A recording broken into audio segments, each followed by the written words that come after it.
بسم اللہ الرحمن الرحیم۔ السلام علیکم ناظرین، کیا آپ کو پتہ ہے کہ کینیڈا کے گولڈن بوائے نے اس تصویر کی وجہ سے الیکشن کے سال میں استعفیٰ کیوں دیا؟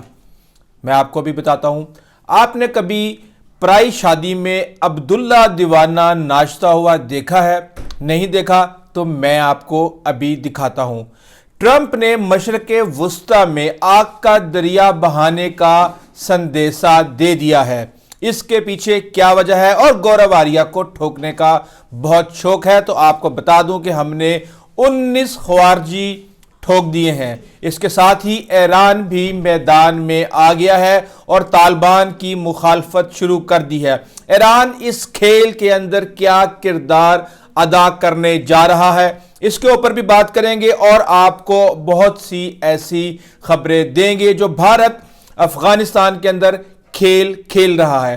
سب سے پہلے بات کرتے ہیں، ہم نے یہ دیکھا ہے کہ بہت زیادہ یہ گورو آریہ سمیت جتنے بھی ویلاگرز ہیں انڈین، وہ ایسے جیسے پرائی شادی میں عبداللہ ناچتا ہے اس طرح دھمالے ڈال رہے ہیں کہ مودی جی نے Canadian prime minister Justin Trudeau کو فارغ کر دیا ہے، جناب اڑا کے رکھ دیا ہے۔ آپ یہ دیکھیں وہ کیا پدی اور کیا پدی کا شوربہ، تمہاری کیا اوقات کہ تم اس کو ہٹاؤ۔ اصل وجہ میں آپ کو بتاتا ہوں۔ اور انہوں نے اتنا زیادہ سب لوگوں نے جب اس کو مارا پیٹ کے تب یہ ہل گیا، اس نے بیڑا گرک کر دیا کینیڈا کا۔ یہ کینیڈا ہے فرسٹ ورلڈ کنٹری جہاں پہ لوگوں کے پاس کھانے کو نہیں، اتنا زیادہ پروپیگنڈا شروع کر دیا۔ جسٹن ٹروڈو نے یہ حال کر دیا ہے خالستان پریم میں، خود کے دیش پہ پیٹرول چھڑک کے اس نے تیلی لگا دی کہ مجھے مجبوراً اس کے اوپر سے ڈیپتھ میں جا کے انفارمیشن نکالنا پڑی۔ اب یہ کہانی شروع ہوتی ہے 14 اکتوبر 2023 کو، جب کینیڈا انڈیا کے ٹاپ ڈپلومیٹ کو ایکسپیل کر دیتا ہے۔ اس کے بدلے میں مودی کو بڑا غصہ آتا ہے اور پھر بھارت بھی کینیڈا کے جو ڈپلومیٹس ہیں ان کو ایکسپیل کر دیتا ہے۔ کینیڈا نے جو الزام لگایا تھا، اس نے یہ کہا تھا کہ یہ جو ڈپلومیٹ نہیں ہیں یہ کرمنلز ہیں اور یہ سکھ رہنما کے قتل میں انوالو ہیں۔ اب بھارت کو کیا ضرورت پیش آئی کہ وہ کینیڈا میں جا کے کسی سکھ کا قتل کرے؟ تو اس کے پیچھے ایک بڑی کہانی ہے اور یہ کہانی ہے خالستان کی۔ گرو گوبند سنگھ نے 1699 میں اس خالصہ فورس کی بنیاد رکھی تھی۔ یہ لوگ اپنے آپ کو مذہب کے لیے کٹ مرنے کے لیے تیار رکھتے ہیں۔ یہ خالصہ فورس کی ایک نشانی ہے۔ یہاں پہ مرد کو سنگھ یعنی شیر اور عورت کو کور کہا جاتا ہے، سنجیت کور فلاں کو۔ ہم نے بے تحاشا نام اس حوالے سے دیکھے ہوئے ہیں۔ جو سکھ سلطنت تھی اس میں مہاراجہ رنجیت سنگھ کی، وہ بھی خالصہ فورس کا حصہ رہ چکے تھے۔ اچھا، اب یہ 1947 جب آتا ہے تو سکھ کہتے ہیں کہ جناب آپ نے مسلمانوں کو پاکستان دے دیا، ہندوؤں کو آپ نے ہندوستان دے دیا، تو سکھ اب کہاں جائیں گے؟ اور ہمیں بھی ایک الگ ملک درکار ہے۔ جبکہ سارے کے سارے سکھ انہوں نے گیم ڈال کے سازش کر کے اپنے ساتھ اپنے حصے میں رکھ لیا، اور جو پاکستان کے اندر پنجاب میں سکھ رہتے تھے ان کو بھی مائیگریشن پر مجبور کر دیا گیا۔ اب یہ ساری کی ساری کہانی ہوتی ہے اور معاملات جو ہیں وہ بڑھنا شروع ہو جاتے ہیں ڈسکنٹینٹ کی طرف۔ اب پھر ہم یہ دیکھتے ہیں کہ بھارت کو یہ بات سمجھ نہیں آ رہی ہوتی کہ ان کو کیسے روکیں۔ سب سے پہلے یہ ان کی زمین کو یعنی پنجاب کو تقسیم کرتے ہیں۔ جہاں ہندی بولنے والوں کی اکثریت ہوتی ہے وہاں پہ ہریانہ بنا دیتے ہیں، اور بقایا جو سکھ میجورٹی کا علاقہ ہے اس کو یہ بھارت کا جو پنجاب ہے وہ بنا دیتے ہیں۔ اور یہی نہیں، جو ہماچل پردیش ہے وہاں پہ بھی پنجاب کے کئی علاقوں کو اس کے اندر شامل کر دیتے ہیں، لیکن یہاں بھی ان کا گیم نہیں بنتی اور یہاں پہ معاملات خراب ہونا شروع ہو جاتے ہیں۔ اور اس کے ساتھ آپ یہ ذرا ریڈ جگہ پہ آپ اگر دھیان ڈالیں تو یہ ساری کی ساری 7 سسٹر سٹیٹ کہلاتی ہیں، چکن نیک کے پاس ہے۔ یہاں پہ بھی ناگالینڈ، منی پور، میزورام، یہاں پہ بھی آزادی کی تحریکیں چل رہی ہیں، اور یہ ان کو لگ پتہ جائے گا ابھی بنگلہ دیش کے اندر رجیم چینج ہوا ہے تو ان کے ہوش ٹھکانے آ جائیں گے۔ 1970 میں یہ تحریک بھارت کے اندر بہت زیادہ زور پکڑ لیتی ہے اور معاملات جو ہیں وہ چلنا شروع ہوتے ہیں۔ جرنیل سنگھ بھنڈرانوالا اس تحریک کا حصہ بن جاتے ہیں اور اس کو لیڈ کرنا شروع کر دیتے ہیں۔ پھر ایک وقت آتا ہے جب اندرا گاندھی یہاں پر آپریشن کے بارے میں پلاننگ کرتی ہے۔ اچھا، میں آپ کو بتاؤں کہ یہ ان کے دماغ جو ہے نا اتنے موٹی بدھی والے ہیں یہ کہ ان کو اس وقت بھی آپریشن کرنے کے لیے MI6 کا